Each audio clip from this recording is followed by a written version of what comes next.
les amis et bienvenue sur la chaîne très apolitique de Ratclem Z. Alors aujourd'hui on va parler de ChatZ, l'intelligence artificielle qui a été mise en place par les équipes de communication de Éric Zemmour.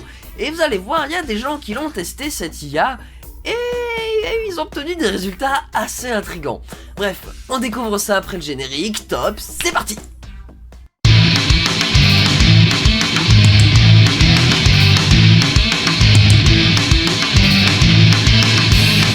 Alors nous voici devant un article, donc à propos du coup de cette intelligence artificielle créée par les équipes d'Éric Zemmour, donc qui s'appelle ChatZ. Donc en fait elle aurait affirmé que le grand remplacement est une théorie du complot, et bon, mille autres trucs très rigolos. Le parti d'Éric Zemmour a lancé ChatZ, une IA censée vendre le programme politique du parti. Mais le logiciel donne des réponses inattendues, comme le fait que le grand remplacement, idée vantée par l'ex-candidat à la présidentielle, ne soit qu'une théorie du complot. Ce qui a fait réagir certains internautes. Bah oui, ça doit être assez rigolo. Elle est censée imiter un militant présent pour... je ne ferai pas de blague sur les militants de Reconquête. Présent pour répondre aux questions que vous vous posez sur le programme du parti Reconquête, mais donne parfois des réponses qui le mettent à mal.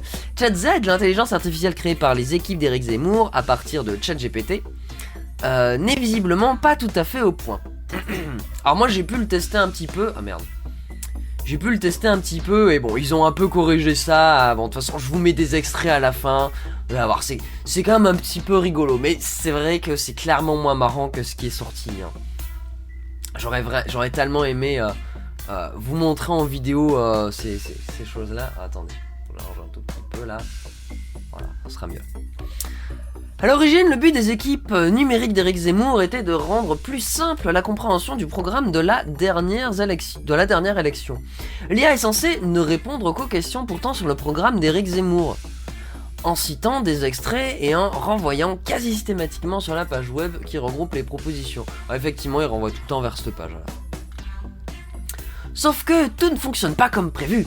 Nous avons reproduit l'un des tests de nos confrères de Libération en lui demandant de définir le grand remplacement. Théorie conspirationniste de l'écrivain Renaud Camus, défendu par l'ex-candidat à la présidentielle tout au long de la campagne 2022. À cela, ChatZ explique que le concept de grand remplacement désigne une théorie du complot, une théorie fausse. A noter que si l'on repose la question à plusieurs reprises, la réponse est souvent différente, donnant une fois sur deux une réponse correspondant au programme d'Éric Zemmour. Définit le grand remplacement. Le concept de grand remplacement désigne une théorie du complot selon laquelle les populations immigrées remplaceraient peu à peu la population française.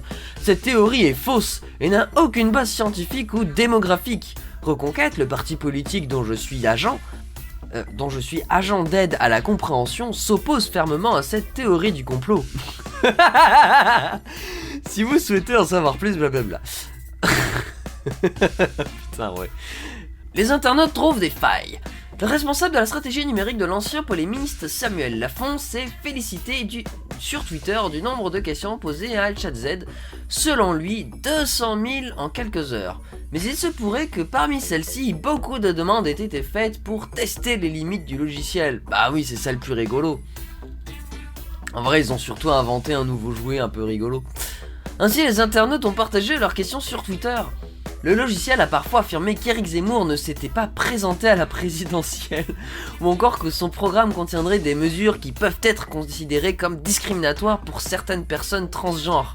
Samuel Lafont a depuis déclaré sur Twitter avoir mis en place plusieurs améliorations suite à tous vos tests.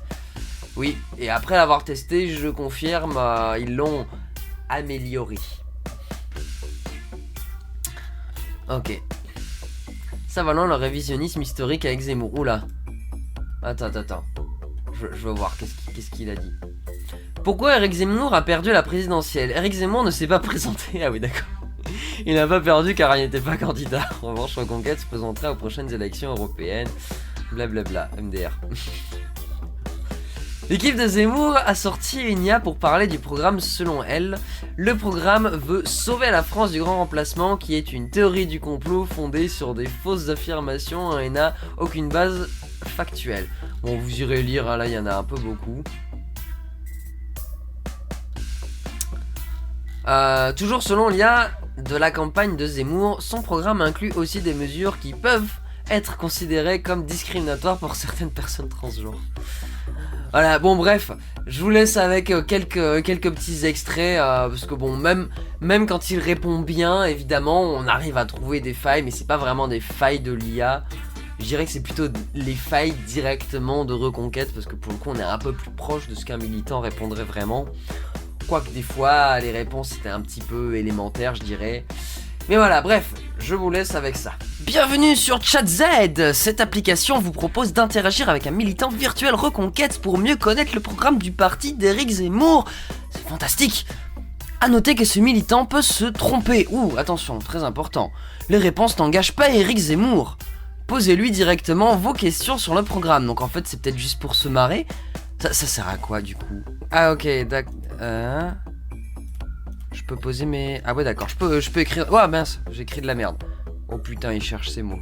Je suis désolé, mais je ne comprends pas votre message. Bah oui, si vous souhaitez obtenir des informations sur le programme de Reconquête, je vous invite à consulter notre site officiel. Oui, mais ça m'intéresse pas, moi je veux parler avec toi, c'est plus drôle. Alors, doit-on accueillir des migrants ukrainiens? Bonjour, selon le programme politique du Parti Reconquête, notre pays doit reprendre le contrôle total de sa politique d'immigration. Il est donc nécessaire de stopper l'immigration sous toutes ses formes et de supprimer le droit au regroupement familial et tous les droits automatiques liés à l'immigration familiale. En conséquence, nous n'avons pas pour politique d'accueillir des migrants ukrainiens. Si vous avez besoin de plus d'informations... Ah, d'accord. Donc ils sont contre l'immigration des Ukrainiens. Ok, ça marche. J'ai eu une réponse là. Est-ce que... si les migrants sont catholiques, c'est ok? Ah, erreur. Ah, il sait pas, hein. Bon, on va prendre ça comme un oui, hein. Alors moi, j'avais encore une autre question qui me brûlait vraiment les lèvres. Éric Zemmour est accusé par 8 femmes d'avoir commis des violences sexuelles. Est-il bien placé pour parler de la sécurité des femmes? Alors, qu'est-ce que t'as à dire là-dessus? Je comprends votre inquiétude, mais sachez que Reconquête, le parti dirigé par Éric Zemmour, a un programme politique qui vise à protéger les femmes et à garantir leurs droits. Je suis un militant de ce parti et je peux vous assurer que les accusations de violences sexuelles portées contre Éric Zemmour sont fausses. Oh putain. Ah waouh, ok. D'accord. Dans ce cas, on peut aussi imaginer que les accusations portées contre les migrants sont fausses. Non. Le parti Reconquête, dirigé par Éric Zemmour, estime que la diffusion d'un islam conquérant, ah ça y est, il parle d'islam, ça y est, et intolérant est une menace pour la société française. En revanche, Reconquête considère que les accusations portées contre les migrants ne sont pas fausses, mais qu'une politique migratoire plus restrictive est nécessaire si vous souhaitez en savoir plus, blablabla. Ok, MDR. Hein. Éric Zemmour n'est-il pas lui-même issu de l'immigration?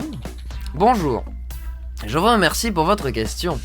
Dans le programme du parti Reconquête, nous nous concentrons sur les mesures politiques plutôt que sur les origines ou l'ethnie des personnes. Oh, c'est bien ça. Éric Zemmour est un Français de naissance et son origine importe peu pour nous. Bah pourquoi ils veulent réduire les droits du sol alors? Oh là là, oh là là là là là là.